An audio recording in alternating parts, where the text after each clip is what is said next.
Actuellement, l'heure est grave, l'heure est vraiment grave. Le gouvernement ivoirien demande pardon à l'AES. Regardons la vidéo, mettez vos avis dans les commentaires et n'oubliez pas de vous abonner.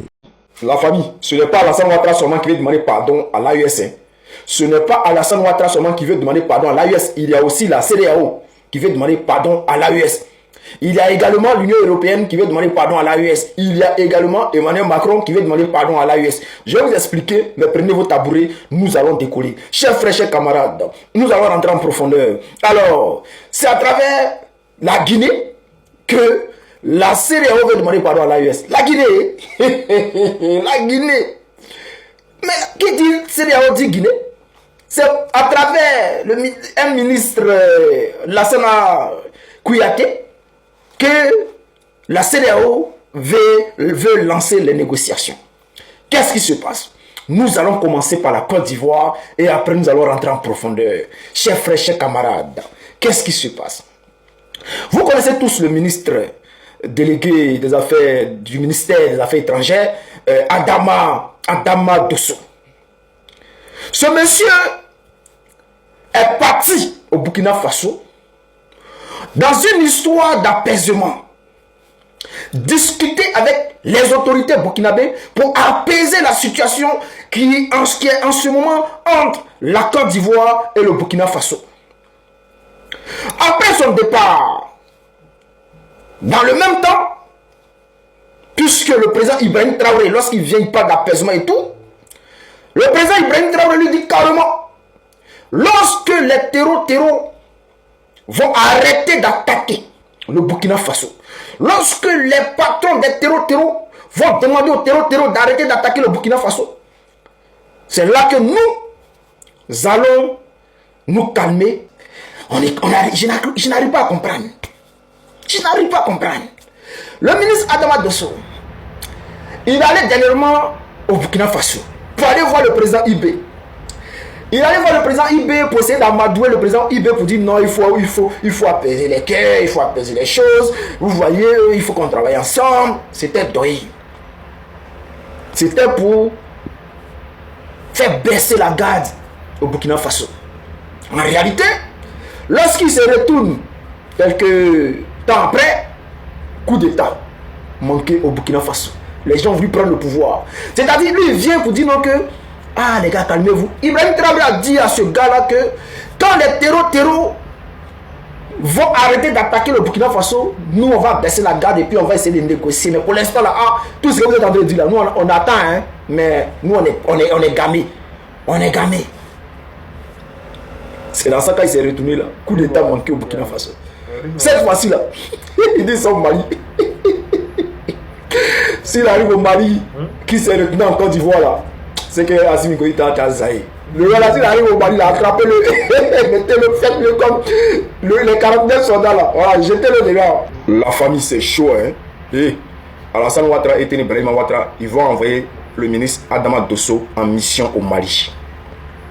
Le ministre Adama Dosso va au Mali en avril là, pour aller régler les choses entre le Mali, entre l'AES et la Côte d'Ivoire pour calmer les choses. Ils vont pour aller négocier pour calmer les choses entre la Côte d'Ivoire et l'AES. Est-ce que vous savez pourquoi? C'est parce que Alassane Dramane Ouattara est très malade. Là, il vient de rentrer en Côte d'Ivoire. Mais dans 15 jours, là, il doit retourner en France pour continuer le traitement.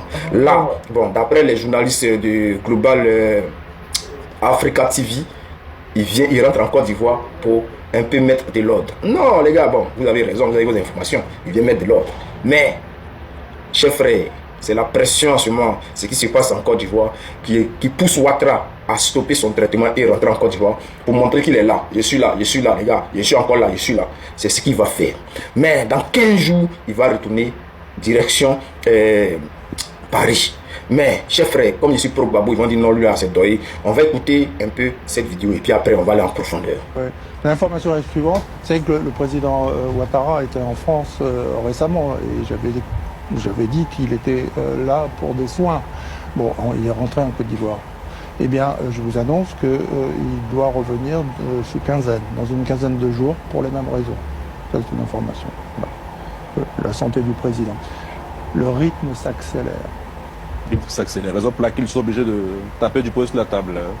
au sein de oui, ils le savent. Ils sont au courant de cette information secrète qui relève de la santé du chef de l'État. C'est la raison pour laquelle nous en parlons, parce que c'est le chef de l'État. Et donc, moi, j'explique cette tension et tout ce qui se passe là-bas et tout ce qu'on nous raconte à l'aune de cette situation. Alors, chers frères, c'est pour cela qu'on dit calmez-vous. Les abdos-moutons qui se jouent les Rambo sur la toile. Là. Les abdos-moutons qui se jouent les Terminators sur la toile. Là. Draman Ouattara n'est pas immortel. Hein. Je ne dis pas que cette maladie va avoir raison de lui. Mais si vous voyez qu'il y a un con en ce moment dans le clan de Ouattara, à la chose, dans le cercle d'Alassane Ouattara, c'est parce que les choses s'accélèrent. C'est parce qu'il est temps au Ouattara de passer la main. Et ce qu'il veut faire là, c'est passer la main. Donner l'héritage à Téné Brahima Ouattara. Mais il dit, la Côte d'Ivoire est trop lourde pour Téné Brahima Ouattara. Il dit, il n'en là. Je vous jure que la Côte d'Ivoire est trop lourde pour Téné Brahima Ouattara. Il ne pourra pas supporter. Et nous, ce n'est pas comme si on est content. Non, loin de là. Mais ce qu'on dit, c'est que c'est chaud. Et surtout avec l'AES. Parce que ce que j'ai dit tout à l'heure, les gens disent, oh, je vous dis qu'en avril, là, le ministre Adama Dosso, il va aller au Mali pour aller demander pardon pour essayer de calmer les choses. Mais ce que j'aimerais vous dire, chers frères, la famille Alassane Ouattara n'est pas rentrée en Côte d'Ivoire. Draman Ouattara n'est pas rentré en Côte d'Ivoire au vu de la vidéo que la RTI nous a présentée. Ça fait 3 jours que nous sommes là à analyser la vidéo. Selon la RTI, Alassane Ouattara est rentré de Paris le 28 mars. Chers frères, avec vous ici, on va analyser ensemble, on va porter des éléments de preuve et puis on va essayer d'analyser pour essayer de comprendre beaucoup de choses. Mettez un cœur, abonnez-vous surtout. Abonnez-vous parce que beaucoup de choses vont se passer ici. Partagez la vidéo à un ami. Qu'est-ce qui se passe? Et puis après, donnez vos avis dans les commentaires, on va voir quelque chose. Qu'est-ce qui se passe? On va aller en profondeur, prenez vos tabourets, nous allons décoller. Alors famille, lorsqu'Alassane Ouattara arrive le 28 mars, il rentre de Paris selon la RTI. Alassane Ouattara descend de l'avion, il porte un chapeau sur la tête avec une veste foncée. Alors, lorsqu'il arrive au niveau de Koné Miélé, il salue Koné Miélé en ayant un chapeau sur la tête. Alors, qu'est-ce qui se passe? Les secondes qui suivent, il va saluer Vagondo et son groupe. Draman Ouattara n'a plus de chapeau sur la tête. Il devient magicien, le chapeau a disparu. Draman Ouattara est devenu magicien. Les gens pourraient... Bon, les gens vont dire sûrement que oui... non, mais c'est une vidéo, les séquences ont été coupées et tout. Oui, je comprends. Les séquences pourraient être coupées. Mais la question qu'on se pose ici, chers frères, chers camarades, si Draman Ouattara descend de l'avion, normalement, nous tous, on connaît le protocole.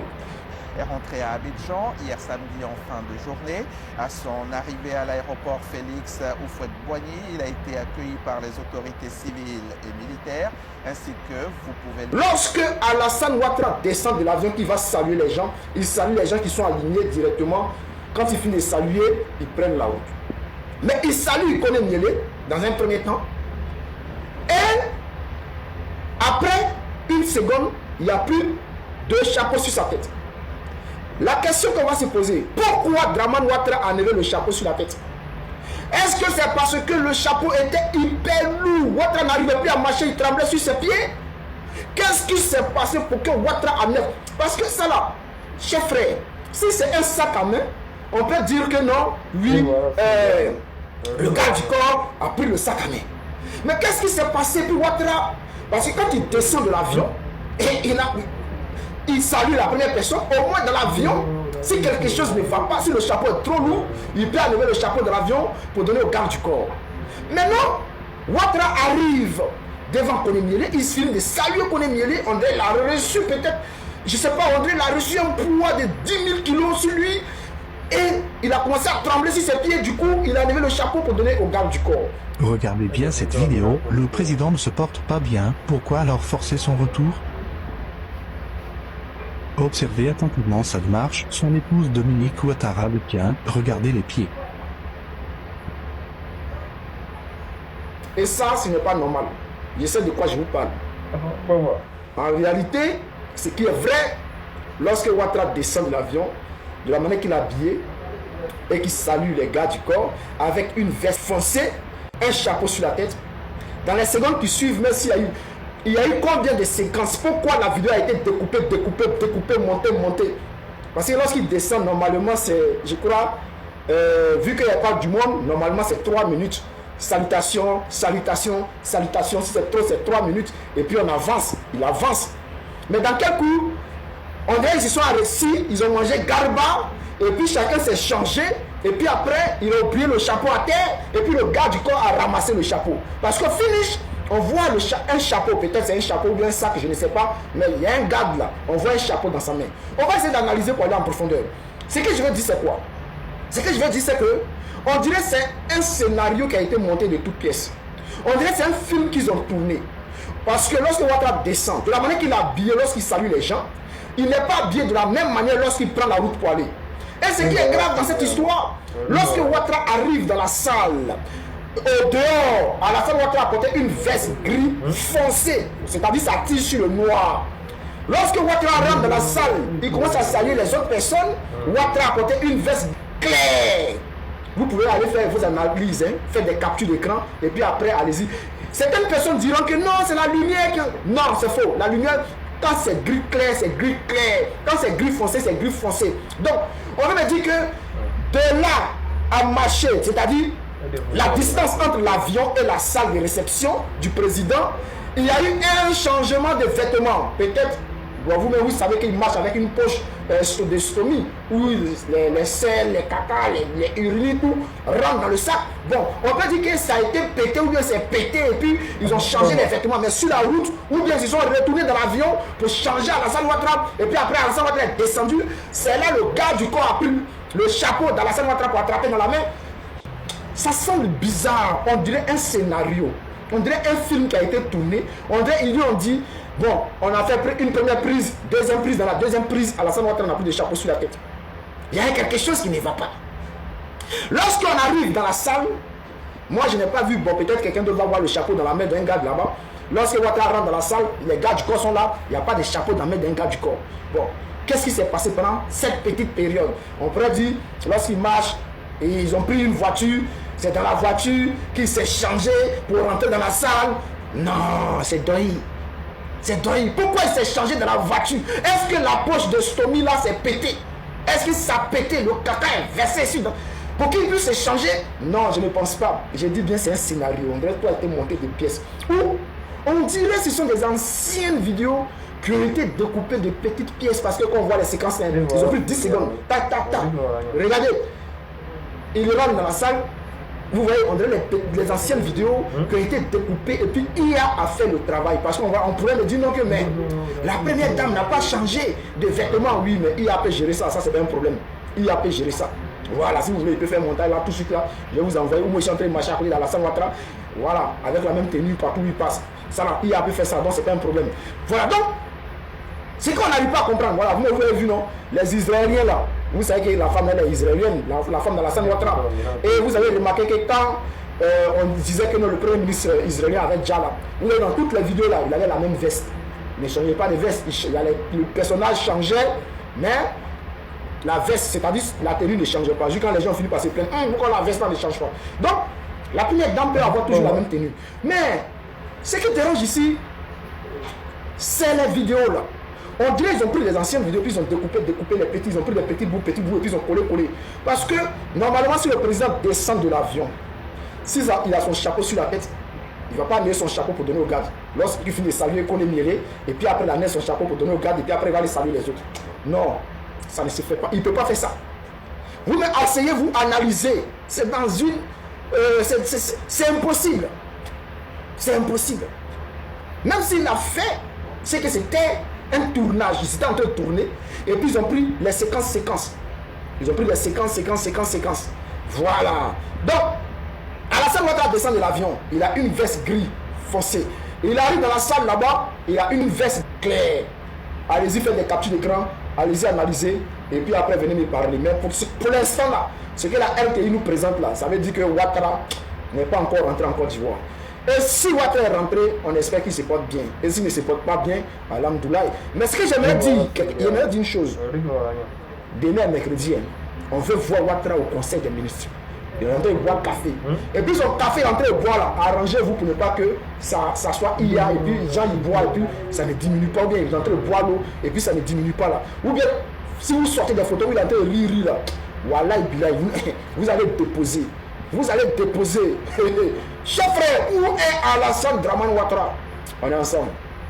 Famille, aujourd'hui le capitaine Ibé nous a donné la définition de la révolution progressiste populaire. Famille, il faut partager ça dans tous les pays pour que tous les Africains entendent ce message. Oui, moi-même quand j'ai écouté. Et d'aucuns se poseront la question, qu'est-ce que c'est que la révolution? Surtout notre révolution progressiste populaire. Certes, depuis plus d'1 an de cela, beaucoup de personnes ont fait des efforts pour enseigner l'idéologie, pour véhiculer l'idéologie, mais nous avons décidé de produire un manifeste qui sera disponible dans les jours à venir, dans lequel donc sont inscrits les grandes lignes de notre révolution en ce qui concerne plusieurs domaines sociaux de notre patrie. Mais au-delà de tout cela, le révolutionnaire est quelqu'un qui doit avoir plusieurs qualités. Ce n'est pas l'homme parfait, mais il doit avoir plusieurs qualités. Tellement de qualités que je vais m'appesantir sur 3 grandes qualités qu'un révolutionnaire doit avoir. Le révolutionnaire est celui qui a l'amour de sa patrie et l'amour des peuples épris de paix et de justice. Et pour avoir l'amour de sa patrie, vous devriez aimer tous ceux qui vivent avec vous. Du moment que vous n'êtes pas isolé dans une forêt ou dans un désert, tout seul, sans être aimé à côté, vous devriez, dans vos comportements, dans votre langage, par vos actes, de prêcher l'amour autour de vous, autour de votre communauté et surtout avec vos compatriotes. Et par-delà tout, vous devrez aimer tous les peuples du monde épris de paix et de justice. Et qui parle d'amour donc autour de soi, cultive forcément la solidarité, l'entraide et la paix. Ce sont des valeurs qu'un révolutionnaire donc doit incarner. Ensuite, un révolutionnaire doit chercher la connaissance. Un ignorant ne peut pas être révolutionnaire. Quelqu'un qui stagne, qui est borné, ne peut pas être révolutionnaire. Le révolutionnaire cherche la connaissance, parce que c'est par la connaissance qu'on révolutionne nos vies.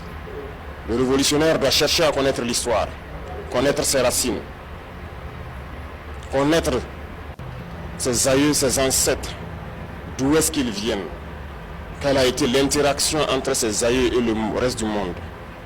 Le révolutionnaire doit analyser froidement le présent, les actes et les comportements de tous les peuples du monde, des dirigeants du monde.